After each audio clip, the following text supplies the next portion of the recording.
So which is it? Is it narcoleptics or is it people with narcolepsy? That is the question of the day. Hi, I'm Julie Flygare and I am the president and CEO of Project Sleep, and I am a woman living with narcolepsy in Los Angeles, California.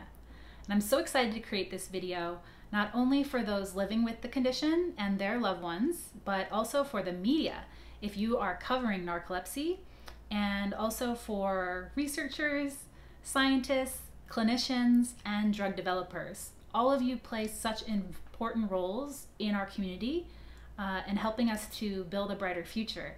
And so this video is for all of you as well. First, let's go over the choices. There is disease-only language. That would be using the disease as a noun, fusing one's identity with the condition. In this case, it would be a narcoleptic or narcoleptics. There is disease-first language, which would be putting the disease in front of one's identity. And the examples here would be a narcoleptic person or narcoleptic people. And then there is people-first language. That would be people with narcolepsy or a person with narcolepsy. So those are the options on the table. And I just wanted to say for myself, when I was newly diagnosed with narcolepsy, I really didn't think much about this. I probably used all of those interchangeably, and it wasn't until about 8 months into my diagnosis, I went to my first Narcolepsy Network conference. And that was where I learned that some people did have a preference for people-first language, and that there was even a term, PWN, that standing for people with narcolepsy, that was used within the community. And it was not for another year, though, in 2009, that I decided to personally start raising my voice up as a person with narcolepsy to raise awareness in the public and to hopefully become a leader in the community. At that point, when I started my blog and started working on my book, I did choose to use people-first language because I knew it was important to some people, and I didn't want to distract anyone with my language choice. I wanted everyone to feel comfortable with what I was writing and what I was saying. And so if that mattered to some people, then it was important enough to me to use those people-first language as well. However, it wasn't really until a few years ago that I met an incredible health communications expert named Rebecca Fuoco. And she really helped me to understand the context for people-first language and the history and the research behind it. And so a huge shout out to Rebecca. Most of what I'll be sharing in this video is thanks to her scholarship and her leadership, and she's made a tremendous impact on our community thanks to her expertise. So Rebecca helped me to understand that this really is not a matter of political correctness. Using people-first language is based on a scientifically established phenomenon shown through research studies in which condition-first language subconsciously propagates stigma and dehumanization in the audience's mind. So what that means is basically that words matter, that not only do your thoughts impact your words, but the words you use impact the thoughts of others. And also remember, this is on a subconscious level. So it's not necessarily that people are looking to dehumanize people based on which terms you use. It's subconscious. And so I mentioned there's our research studies, so let's get to the research. Here are some of the studies that have looked at disease first versus people first language. And these studies have shown that audiences hold more stigmatizing attitudes when condition first or disease first languages are used.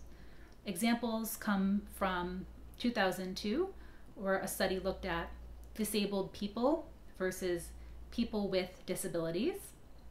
There was also a study from 2006 talking about the mentally ill versus people with mental illness. And there's research from the epilepsy community as well.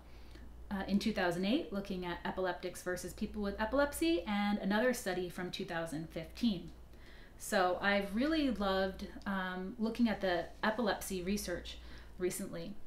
And what these studies are looking at is it's questionnaires, looking at people's perceptions, their attitude, and also judging their social distance or their willingness to be close to a person with the condition. In this case, it was epilepsy. So those questionnaires, there's two versions of the questionnaires. One group would receive a questionnaire using the term epileptic. The other group would receive the same questionnaire. The only difference would be that instead of using the word epileptic, the term people with epilepsy was used. And so some of the questions and statements that were on that questionnaire are things like, would I be willing to be friends with an epileptic or a person with epilepsy? Would I mind working with a person with epilepsy, or would I mind working with an epileptic? Would I feel comfortable having a long conversation? Would I feel comfortable sharing a room? Would I feel ashamed if people knew that I had an epileptic in my family? Or would I feel ashamed if people knew I had a person with epilepsy in my family? And so those studies are able to show that there are more negative attitudes just based on that word choice. So using the, in that case, epileptics as a term, cause people to want to distance themselves socially or have more negative attitudes towards the group. An interesting aspect about this research is that it doesn't just have to do with one culture or one language. The first study in epilepsy from 2008, that was actually conducted in Brazil. And the second study from 2015, that was conducted in Croatia. So actually different languages and different cultures have been looked at. Another really interesting thing about this research that I think is important to understand is that this doesn't have to do with our self-perception as a person living with the condition. This has to do with the perceptions of others, those that don't have the condition, upon those with our condition. So if you, let's say, living with narcolepsy, that it doesn't matter to you, the term choice doesn't change your own perception of yourself or other people living with your same condition, that's okay. That can make sense. That's actually not in conflict with this research. This research wasn't looking at our own self-perceptions. It's looking at the perceptions of others that don't have conditions. That's society's perceptions, looking in at those with conditions. So it's a really important point to understand. And as you think about which choice you want to make and which language you'll use, I think it's really just important to think about your goals. So ultimately, if it's important to you to reduce stigma or to increase dignity and pride and humanization of people with narcolepsy, then you might consider, based on the research findings, the use of people first language. And I think that people might also wonder, Julie, who cares about all this stigma stuff? Does it really matter? And my response would be, yeah, I think it matters a whole lot.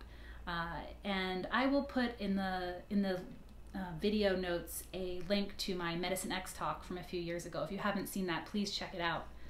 It's where I really outline that I believe the social and psychological impact of having narcolepsy based on the stigma can be as challenging, if not more challenging, than the symptoms of narcolepsy itself.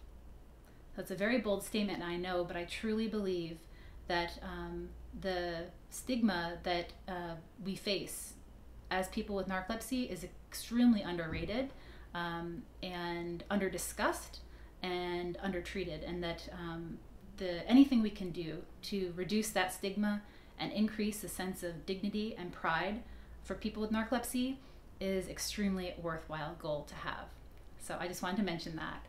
And so back to talking about people first language, you know, this movement has been around for a long time and spans across the healthcare field. We're not the only disease community to be facing this, and some believe that this actually goes all the way back to 1983 from the Denver Principles, which was a important document put out by the AIDS community. And I just wanted to share a little bit of what they said in the Denver Principles. We condemn attempts to label us as victims, a term which implies defeat, and we are only occasionally patients. a term which implies passivity, helplessness, and dependence upon the care of others. We are people with AIDS. So it's a very powerful statement put out by that community in 1983 that's believed to be the beginning of the shape of people first language choice. So in that, they also mention victims and patients, and we haven't talked about those words yet, but I just wanted to go over quickly a few additional language recommendations to avoid superfluous and charged language. And different disease communities include these principles as well in their recommendations to avoid terms with overtones of excessive negativity, value judgment, or disempowerment. This includes avoiding words like suffer, afflicted, victim, and stricken, and instead using more neutral terms like with, living with, or diagnosed with. To avoid use debilitating and disabling and instead use serious. To avoid the term burden, this is usually when people are talking about the economic or societal burden of a disease, and instead use the economic costs or the economic impact or the societal impact. And to avoid using compliance, this usually has to do with treatment or medication, and instead use adherence or completion. And in the area of clinical trials, to avoid using the term subjects and instead use participants in clinical trials. So those are some additional recommendations. And I want to note that the CDC has taken on people first and people-centered language choice, as well as the AMA, that's the American Medical Association, and they, in their prestigious journals, they have in their guidelines people first language choice. And thanks to Rebecca's amazing work in this area for sleep disorders, actually her recommendations helped to have the journal Sleep, which is the journal of the Sleep Research Society, to start incorporating these guidelines as well into their author guidelines. So just lastly, want to share some of Project Sleep recommendations. So this is what we use for our communications and our emails and our websites, and in our programs like the Rising Voices of Narcolepsy Leadership Program. We try to use people, adults, children with narcolepsy, living with narcolepsy, or diagnosed with narcolepsy. We try not to use narcolepsy patients, narcolepsy sufferers, suffering from narcolepsy, or afflicted by narcolepsy. And we never use narcoleptic people, patients, adults, children, or narcoleptics. So I hope this is helpful to see what Project Sleep uses as you think about language choice that you want to use. You know, really, it's not the point to say that there's one right or only way. I think language is absolutely fascinating. I've become fascinated by everything I've learned, and so I hope this is just the beginning of a discussion, and at least by providing some of the research and background behind some of the choices people like myself and organizations like Project Sleep make, that we can have a wonderful discussion. And in closing, I just want to say thank you for watching this video and for everything you're doing to raise awareness and reduce stigma for people with narcolepsy. I think that your work matters, and I think that your words matter too. So thanks again. See you again soon. Bye.